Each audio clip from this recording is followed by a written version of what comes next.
সরকারে থাকার চেয়ে রাজপথে থাকা বেশি প্রয়োজন, তাই পদত্যাগ করেছি। পিলখানা হত্যার বিচার পেতে অপেক্ষায় আছেন স্বজনরা, বললেন প্রধান উপদেষ্টা। আইন শৃঙ্খলা উন্নতিতে বাহিনীর কারো বিরুদ্ধে গাফিলতি পেলে ব্যবস্থা, বললেন স্বরাষ্ট্র উপদেষ্টা। ফেনীতে সিগারেটের আগুনে পুড়ল ৪৫,০০০ ক্যারেট। আগামী নির্বাচন ডিসেম্বর মাসের মধ্যেই হতে হবে, বললেন খন্দকার মোশাররফ। ১১ বছর পর তোলা হলো গুলিতে নিহত ৩ জামায়াত শিবির কর্মীর মরদেহ। শুনছিলেন সংবাদ শিরোনাম, এবারে বিস্তারিত। সরকারে থাকার চেয়ে রাজপথে থাকা বেশি প্রয়োজন, তাই পদত্যাগ করেছি। আমি মনে করেছি সরকারে থাকার চেয়ে রাজপথে থাকা বেশি প্রয়োজন, তাই পদত্যাগ করেছি বলে মন্তব্য করেছেন সদ্য পদত্যাগ করা অন্তর্বর্তী সরকারের তথ্য উপদেষ্টা নাহিদ ইসলাম। নাহিদ ইসলাম বলেন, আমি পদত্যাগপত্র জমা দিয়েছি, সব কমিটি থেকে ইস্তফা দিয়েছি। গত কয়েকদিন ধরে গুঞ্জন চলছিল নাহিদ ইসলামের নেতৃত্বে নতুন রাজনৈতিক দল আসছে। উপদেষ্টা নাহিদ ইসলামও বেশ কয়েকবার জানিয়েছিলেন পদত্যাগ করেই তিনি নতুন দলে যোগ দেবেন। আজকে তার পদত্যাগের মধ্য দিয়ে সে পথ অনেকটা সুগম হলো। নাহিদ বৈষম্য বিরোধী ছাত্র আন্দোলনের অন্যতম সংগঠক, তাকে নতুন দলের আহ্বায়ক করা হতে পারে। আগামী ২৮শে ফেব্রুয়ারি নতুন এই রাজনৈতিক দলের আত্মপ্রকাশ হওয়ার কথা রয়েছে। পিলখানা হত্যার বিচার পেতে অপেক্ষায় আছেন স্বজনরা, বললেন প্রধান উপদেষ্টা। অন্তর্বর্তী সরকারের প্রধান উপদেষ্টা অধ্যাপক ডক্টর মোহাম্মদ ইউনূস আজ জাতীয় শহীদ সেনা দিবসে জাতির পক্ষ থেকে সব শহীদদের প্রতি বিনম্র শ্রদ্ধা জানিয়েছেন।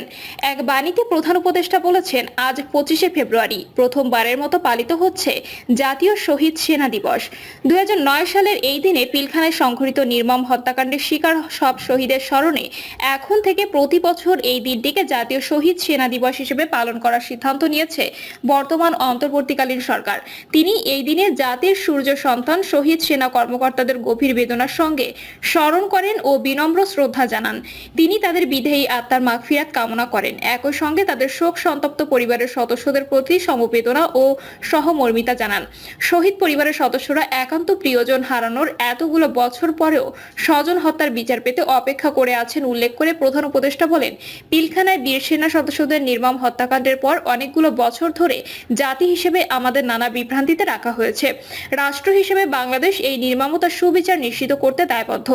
আমরা সেই লক্ষ্যে কাজ করে যাচ্ছি। সমব্যাপী হয়ে দেশ ও জনগণ শহীদ পরিবার ও সব নিপীড়িতদের পাশে দাঁড়াবে এই আশাবাদ রাখছি। একই সঙ্গে তিনি বলেন, এখন থেকে এই দিনটি আমাদের চেতনা ও অনুভূতির একটি নিয়ামক হয়ে দেশের জন্য যুদ্ধ করার ব্রত নিয়ে পথ চলা একদল সাহসী মানুষের অনাকাঙ্ক্ষিত নির্মম মৃত্যুর কথা মনে করিয়ে দেবে। তাদের এই আত্মত্যাগের স্মরণে আমরা জাতি হিসেবে যেন নিজেদেরকে সঠিক পথে পরিচালিত করতে সংকল্পবদ্ধ হই। দুঃশাসন, ষড়যন্ত্র ও আত্মঅহংকারে আর যেন কোনো প্রাণ না হারায়। মানুষ যেন আত্মসম্মান ও মানবিক অধিকার নিয়ে নিজের যোগ্যতা ও মেধায় তার প্রাপ্য অবস্থানে পৌঁছাতে পারে, এই প্রত্যাশা করি। আইন শৃঙ্খলা উন্নতিতে বাহিনীর কারো বিরুদ্ধে গাফিলতি পেলে ব্যবস্থা, বললেন স্বরাষ্ট্র উপদেষ্টা। চুরি, ডাকাতি, ছিনতাই রোধে গতরাত থেকে শুরু হওয়া অভিযান সম্পর্কে স্বরাষ্ট্র উপদেষ্টা লেফটেন্যান্ট জেনারেল মোহাম্মদ জাহাঙ্গীর আলম চৌধুরী বলেছেন, অভিযান পরিচালনায় বাহিনীর কোনো বিরুদ্ধে যদি কোনো ধরনের গাফিলতি পায় তাহলে কাউকে ছাড় দেওয়া হবে না। সারা দেশের সার্বিক পরিস্থিতি, গতরাত থেকে শুরু হওয়া অভিযান ও এর সফলতা কতটুকু জানতে চাইলে স্বরাষ্ট্র উপদেষ্টা বলেন, সফলতা ব্যর্থতা আপনারা মূল্যায়ন করবেন। এই অভিযান যেভাবে সাজিয়েছি, যদি কোনো জায়গায় কোনো রকম আমার কোনো কর্মচারী বা আমার কোনো বাহিনীর কোনো সদস্যের মধ্যে গাফিলতি থাকে, আমি তাদের আওতায় নিয়ে আসব। স্বরাষ্ট্র উপদেষ্টা বলেন, এখানে কাউকে ছাড় দেওয়া হবে না। সে পুলিশ হোক, বিজিবি হোক, র্যাব হোক, আনসার বা কারা অধিদপ্তর হোক, ঠিকমতো কাজ করবেন না তাহলে তাদের আমরা আইনের আওতায় নিয়ে আসব।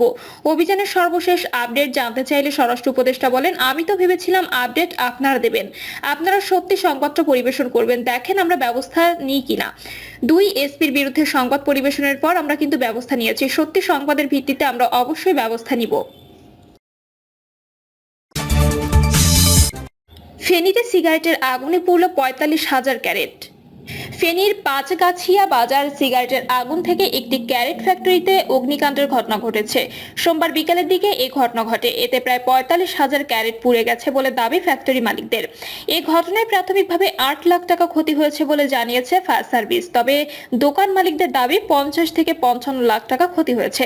প্রত্যক্ষদর্শীরা জানান, ফেনী শহরতলির পাঁচগাছিয়া বাজারে বিকেলের দিকে আগুন লাগে। এটি একটি ফলের ক্যারেট ফ্যাক্টরি ছিল। আগুন দেখার পর আমরা ফায়ার সার্ভিসকে খবর দেওয়া হয়। প্লাস্টিক পণ্য হওয়ায় আগুনের তাপ বেশি ছিল, এর জন্য ভেতরে যাওয়া যায়নি। গোডাউনে প্রায় ৪৫,০০০ ক্যারেট ছিল, সব আগুনে পুড়ে গেছে। কিছু ক্যারেট স্থানীয়দের সহযোগিতায় উদ্ধার করা হয়েছে। আগুন নেভার শেষ দিকে ফায়ার সার্ভিস আসে। প্রায় ১ ঘন্টার চেষ্টায় আগুন নিয়ন্ত্রণে আসে।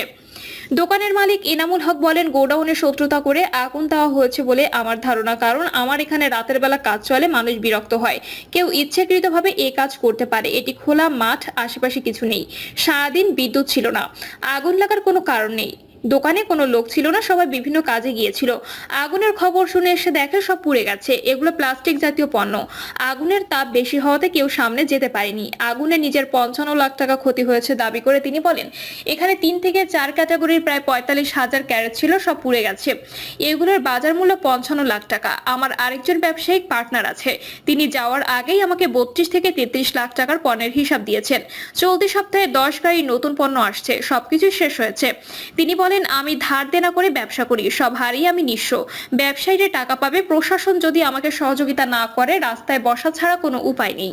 ফেনী ফায়ার সার্ভিসের সিনিয়র স্টেশন কর্মকর্তা আব্দুল মজিদ জানান, সিগারেট থেকে আগুনের সূত্রপাত বলে প্রাথমিকভাবে ধারণা করছে ফায়ার সার্ভিস। দুটি ইউনিট প্রায় ১ ঘন্টা চেষ্টায় আগুন নিয়ন্ত্রণে আনে।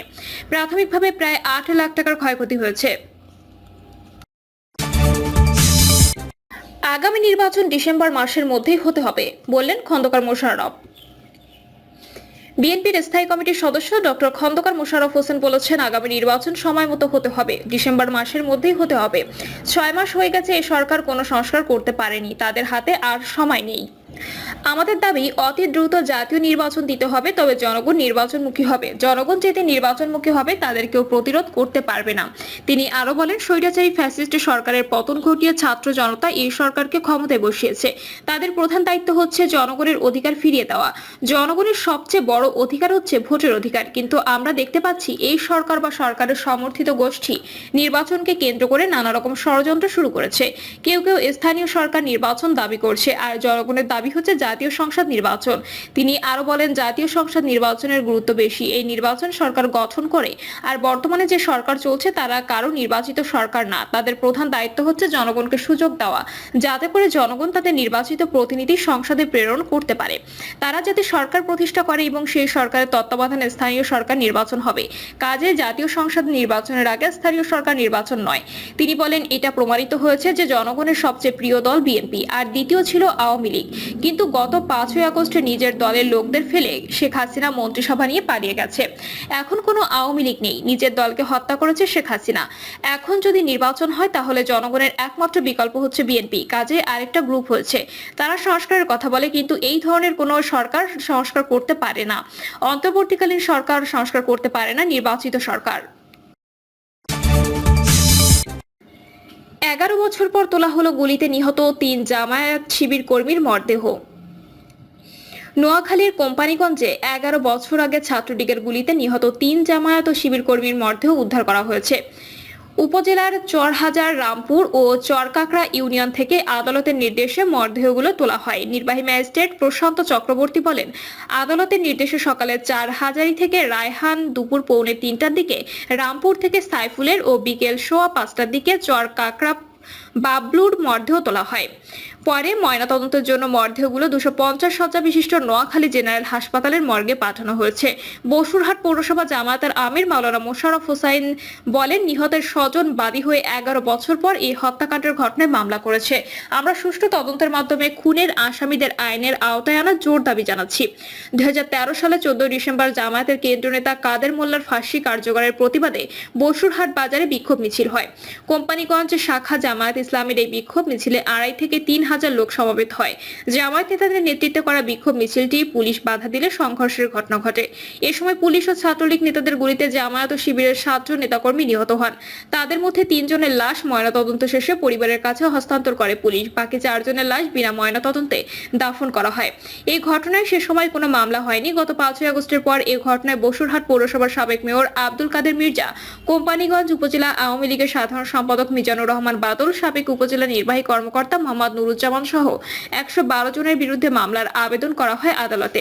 পরে আদালতের নির্দেশে কোম্পানিগঞ্জ থানায় হত্যা মামলা করা হয়। মামলায় কোম্পানিগঞ্জ থানার সাবেক পরিদর্শক মোহাম্মদ শফিকুল ইসলাম, সাবেক উপপরিদর্শক সুধীর রঞ্জন বড়ুয়া, আবুল কালাম আজাদ, শিশির কুমার বিশ্বাস ও উক্কো সিং মার্মা সহ 19 পুলিশকে আসামি করা হয়। প্রিয় দর্শক, এই ছিল এখনকার সর্বশেষ সংবাদ। আপডেট সব সংবাদ পেতে চ্যানেলটি সাবস্ক্রাইব করে বেল আইকনটি ক্লিক করে রাখুন।